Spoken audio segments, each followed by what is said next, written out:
Шешілмейтін проблемалардың шешудің оңтайлы тәсілдері. Бірінші, бәрі жақсы болады деген үміттен арылыңыз. Неге десеңіз, бір таңғажайып құбылыс болып, бас қатырып жүрген проблемалар өзінен өзі шешілетін жер қиял ғажайып ертегілерде ғана. Өмірде бәрі басқаша, яғни жауапкершілікті өз мойныңызға алып, өзіңіз қимылдамасаңыз, еш нәрсе өзгермейді. Батпаққа батқан сайын бата бересіз. Екінші, сенбе жұртқа тұрса да қанша мақтап деп ұлы ақын Абай айтқандай, проблемаларды шешуге тек өзіңіз ғана сеніңіз және мәселенің шешімін өзіңізден күтіңіз. Түйе бойына сеніп жылдан құр қалыпты демекші, досыңызға немесе көмекшіңізге сенудің қажеті жоқ. Аманжол, неге олай дейсіз деп мені түсіне алмай тұрған шығарсыз. Себебін айтайын. Өйткені бір істі істеймін деп істей алмай қалған адамдардың көбі мен біреуге сеніп қалдым дегенді айтады. Адам болған соң жақсылық ойлап, айналамыздағы адамдарға сенім артамыз. Десе де оларға сеніп жүріп, өзіміз ертерек қимылдай алмай, уәде етілген жобамызды уақытында тапсыра алмай ұятқа қалып, керек адамдармен қарым-қатынасымызға сызат түсіп жатады. Сондықтан біреулерге сеніп жүре бермей, бар проблемаңызды шешуге білек сыбанып өзіңіз кірісіңіз.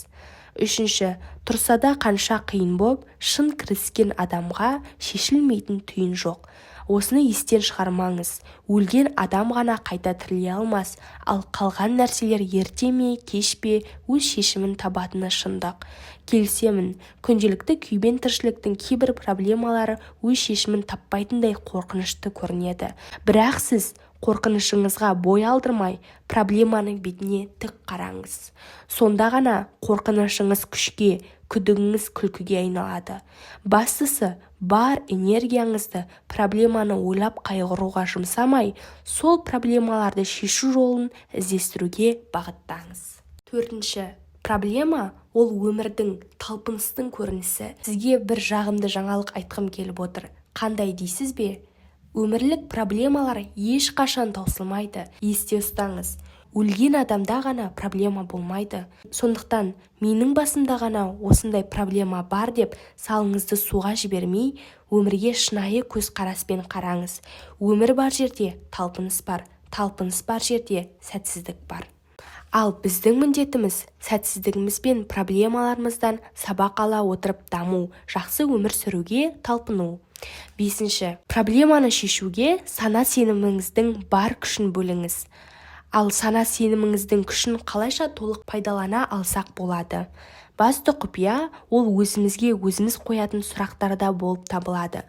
Проблема батпағына автокөлік дөңгелегіндей тығылған адамдардың көбісі өздеріне ойланбастан, мен тағдырға не жаздым? Бұл оқиға неге менің өмірімде орын алды? Неге тек менің ғана жолым болмайды? Деген сұрақтарды қояды.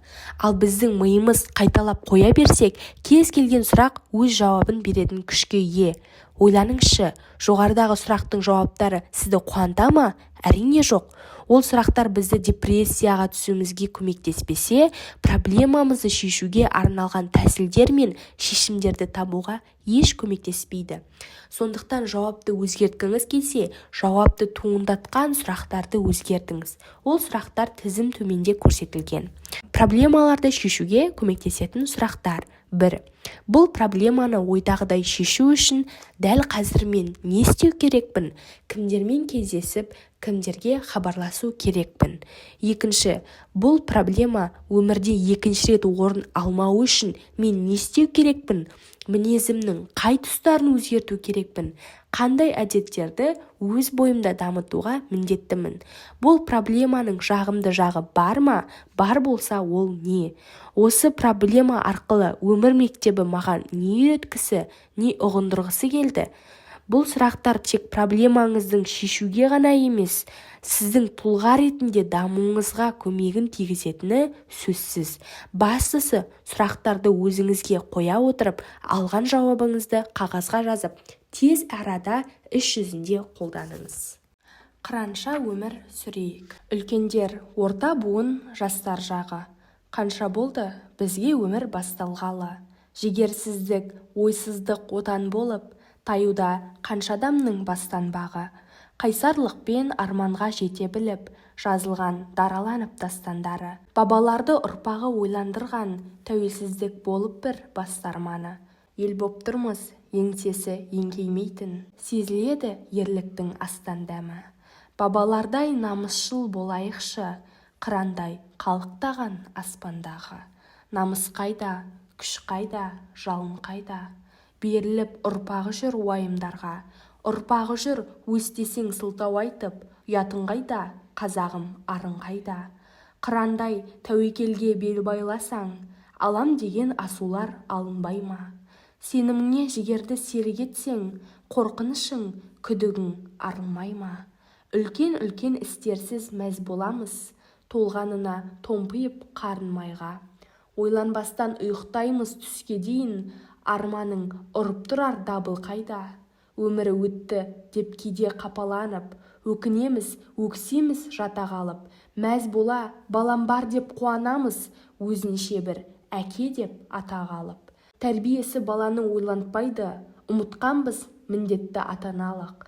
Қыран болмай өзіміз үлгі болар, қыран бол деп береміз бата барып. Әке үлгі ұлына болсын деген, ұлы халық қазақтай ата халық. Қырандай биіктерде самғайықшы, жетістік пен иманды қатар алып. Сөзбен емес, іспенен тасқындайық, орындалсын шын борыш ата-аналық.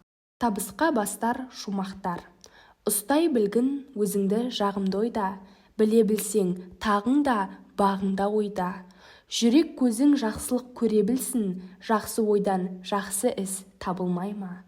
Бағытсыз боп өзіңді ақсатпағың, айқын болсын жазылып мақсаттарың. Айқын жолда қадамды анық бассаң, биіктерде белгілі асқақтарың. Дұрыс істе ісіңнің ебін біліп, жатып алма өзіңді еріндіріп. Сеніміңді алдырма сәтсіздікке, орын алсын жүректе сенімділік. Сабақ қылып өмірдің тосқауларын, болашақты бабымен жоспарлағың. Жоспарыңа әрекет сәйкес келсе, келеді құт береке тосқан бағың. Өтірік, ұрлық, қорлық сұмдық болар, адамдықтың асылы шындық болар. Сүбелі сөздеріңде шындық болса, сөз беремін басыңа шын құт қонар. Пайымың болмасыншы аласатым, білімің нағыз қару таласатын. Биіктер берілмейді оңайлықпен, биік болсын қашанда парасатың.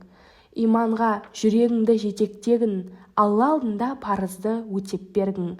Береке болсын десең ісіңізде, шын пейілмен садақа зекет бергін. Ағайынды туысты елеп жүргін, демеуі жоқ жандарды демеп жүргін. Кең болғанды кем қылмас деген халық, жетім көрсең жарылқап жебеп жүргін. Ойларыңның бағыт қып тұнықтарын, үлгі болсын өзгеге қылықтарың. Түңілме, тағдырыңда тайғанасаң, түннен кейін таң атар ұмытпағың. Сәтсіздік уақытша тарықпағын, үйренесің сүріне танып бәрін. Орындалмас армандар жоқ жалғанда, талпына бер, қаймықпа, жалықпағың. Әрекеттің қанатын қомдай білсең, белгілі биіктерде қалықтарың. Ақша немесе байлықтың бес заңдылығы.